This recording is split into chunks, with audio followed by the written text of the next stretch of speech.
This changes the New York Knicks forever, as there has been a lot of discourse surrounding the team in regards to their longevity with their contract and salary situations, with multiple players being named as extension candidates who could be traded, with the Giannis Antetokounmpo rumors also playing a part into this. We have a lot to talk about, guys. What's up? Welcome back to Knicks Digest. It's Chris here, and we're going to jump right into things as always.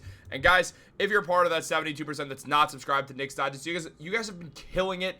We're almost at 15,000 subscribers. I cannot believe it. We're so close, under 200 away. That's the goal we're trying to hit before this season ends. So let's make that final push. Let's get there. And more importantly, let's jump into the news because there's a lot to discuss. Look, when Leon Rose put this Knicks team together, there was a general vibe around them that contract extensions could be made to sort of make this window a 4 to 5 year window with the core of this team, including Jalen Brunson, Karl-Anthony Towns, Josh Hart, OG Anunoby, and Mikal Bridges. Now, OG Anunoby's locked up for a while. He's not going anywhere. The same goes for Jalen Brunson, who's locked up for a very long time and is certainly never going anywhere. So that leaves the rest of the core. Karl-Anthony Towns is under contract for a little bit longer, and it's not something that's an imminent concern. And Josh Hart, his contract does end in a few seasons, but I don't think anyone is expecting Josh Hart to leave the New York Knicks. In fact, he's not leaving the Knicks. That would be one of the craziest things in a very long time in Knicks history if Josh Hart walked. So we know that's not happening. The one guy that kind of gets left here, even though it feels like he's also here for the long haul, is Mikal Bridges. And there was a lot of discussion surrounding the Knicks offseason, as I know that the Knicks are still in season. They're one of the 4 teams still in season, in fact. And we're in the middle of an Eastern Conference Finals battle with the Indiana Pacers right now. But there's 26 teams in the offseason. So that has a ripple effect on the Knicks. And Bleacher Report mentioned that they talked about all the teams and their impending free agencies and off seasons, and it talked about the Knicks free agents. Precious Achiuwa, Cameron Payne, DeLon Wright, PJ Tucker's got a team option. The Knicks are going to accept that team option, then trade Tucker to manipulate the salary cap just to get that one out of the way. And Landry Shamet. While notable extension candidates are Karl-Anthony Towns, Mikal Bridges, and Deuce McBride. Now, yes, Towns and Deuce and Mikal are all due, or not due for extensions, but all are extension eligible. Here's the thing. Deuce is not getting an extension right now. He's on a very cheap contract. He's got 2 years left of that deal, so we could just basically take that and kind of push past it. We don't really have to talk about Deuce McBride. He's getting those 2 more years. Sometime either next season or the season after, the Knicks will sign Deuce to a bigger contract, but it's not until they make moves and kind of decide what their future looks like. Also, I guess there's a world where the Knicks trade Deuce, but I highly doubt they would. Because he's on such good value, there's no reason to move a guy who's on one of the best value contracts in basketball. Meanwhile, Karl-Anthony Towns, the Knicks are not going to rush to extend Cat as well. They're going to sort of wait on that one because they can. Mikal Bridges is the more impending one with some of these free agents as well. I will also say right now, Precious Achiuwa is not coming back to the Knicks. He is going to walk in free agency because he's going to want more than a minimum contract, and the Knicks are not going to offer anything more because they want to use that money elsewhere for a better bench piece, if we're being honest, especially while the Knicks have their big man situation pretty much figured out, and Achiuwa is the odd man out, considering Mitchell Robinson and Ariel Huckabee are on the team. Now, Mitch is going to have an important part in this video in a little bit. I do think Cameron Payne could re-sign, or he might walk because the Knicks are going to want to move forwards with Tyler Kolek. I kind of think the latter is more likely, that Payne will find his way to another team because the Knicks are going to go with Kolek instead.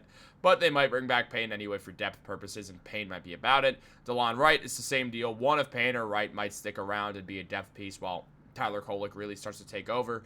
Meanwhile, PJ Tucker, as I said, he's going to get traded. And Landry Shamet, I do actually believe, will get re-signed by the Knicks because he's a good shooter and he's cheap, so it makes sense for the Knicks to go for him. And I just expect the Knicks will bring back Landry Shamet. So now that we've talked about that a little bit, there is a lot to go over with the New York Knicks in general with some of these guys. As Grant Hughes mentioned, like a few of the other teams here, the Knicks, the end of the playoffs will determine whether the New York Knicks should be higher or lower on this list. They're ranked 19th for potential craziest offseason. Still, after making it further than anyone predicted, they may treat the offseason as more of a chance to preserve continuity while futzing and fiddling on the margins. That is a very likely possibility, and here's why I believe that. Leon Rose, he definitely is a reactionary president in a lot of ways. He's also actionary, but he has made reactionary moves. His worst offseason was when the Knicks made the playoffs in 2021. that offseason was his worst. He signed Derrick Rose to a contract that was overvalued because the way Rose played in the playoffs. He signed Nerlens Noel to an overvalued contract because the way Nerlens Noel played for the Knicks that season. He then signed Alec Burks to a fair contract, but those three all ended up getting traded along with Kemba Walker at some point. Evan Fournier also got signed to that deal. It was an active offseason, but almost every single contract all of them backfired, in fact.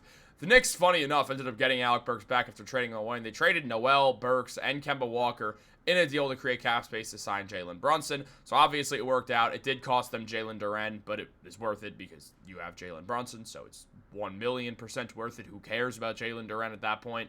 Even though I wish the Knicks did have Duren, I'd rather have Jalen Brunson, so I'm not going to complain here, especially because the Pistons would have signed Brunson instead.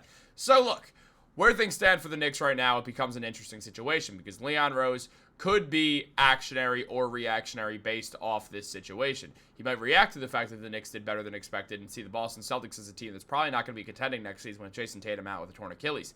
That leaves the Cleveland Cavaliers, who have been a regular season team up to this point. That leaves the Indiana Pacers, who the Knicks, we all know, can beat. And that's kind of it. So the East is open. And because the East is open, the Knicks are probably going to go all in. And up to this point, I thought there would be a few more moves. There's a very likely chance the Knicks don't make a ton of moves and instead just use that mid-level exception to sign some sort of guy who could be a scoring wing forward for this team off the bench. That's my guess, or they'll make some sort of minor trade using PJ Tucker's contract to try to acquire that, using draft capital as well, as they still do have a lot of second-round picks they can move and some first-round pick swaps they could use as well if they have to.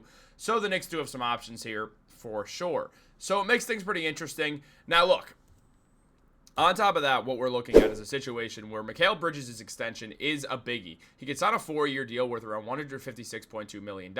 If he follows Jalen Brunson's lead, everything is copacetic. Now, if he decides that he wants to explore 2026 free agency, the Knicks may be forced to poker on the trade market, whether they're trying to move Bridges or not. It does become a situation at hand the Knicks would have to deal with. Now, Bridges, the contract he's on right now, is solid value. It's $24 million. He'll probably stay around that range for an extension. Well, maybe not if he's asking for $156 million for 4 years. And it's kind of a debate if you want to give that to him. Some people will say yes, some will say no, and it depends on the aprons, really, when it comes down to it. So the Knicks would have to try to cut money elsewhere. And on top of that, Bridges, he's put up 15.4 points, 5 rebounds, and 3 assists in 12 games in the 2025 playoffs. The numbers don't jump out at you, but he's been a vital part of this team, blocking 2 shots or getting 2 steals a game and blocking a shot per game. Mikal's been awesome for this team. He loves being a Knick, and on top of that, his defense has been elite in the playoffs. So this has definitely raised his value, even though he's only shooting 33% and 45% from the field. And 32% from 3, It becomes a debate. It feels like you'd be slightly overpaying Bridges, but also with the way the salary cap is going, players of Bridges' caliber do get paid that money on a more regular basis than many would expect. However, on top of that, if you do sign Bridges to that contract, it makes the Mitchell Robinson situation really weird because Mitchell Robinson's play during the postseason may show New York that it doesn't need to aggressively pursue a higher-end big man behind alongside Towns, and that's 100% a fact. However, then again, his availability is forever in question. Regardless, the Knicks' overall rotation needs to be deeper than 6 or 7 players on any given night. However, meaningful expansion will be difficult when they are already over the first apron and have no outright first-rounders to trade and don't have what you'd call expendable salary on the books, which makes Mitchell Robinson a trade candidate. Now, I've avoided talking about this for a while because Mitchell Robinson is my favorite player on the Knicks. He's been that way for a while. That is not going to change as long as he's in a Knicks jersey. But he has a tradable contract. You can move that and save money.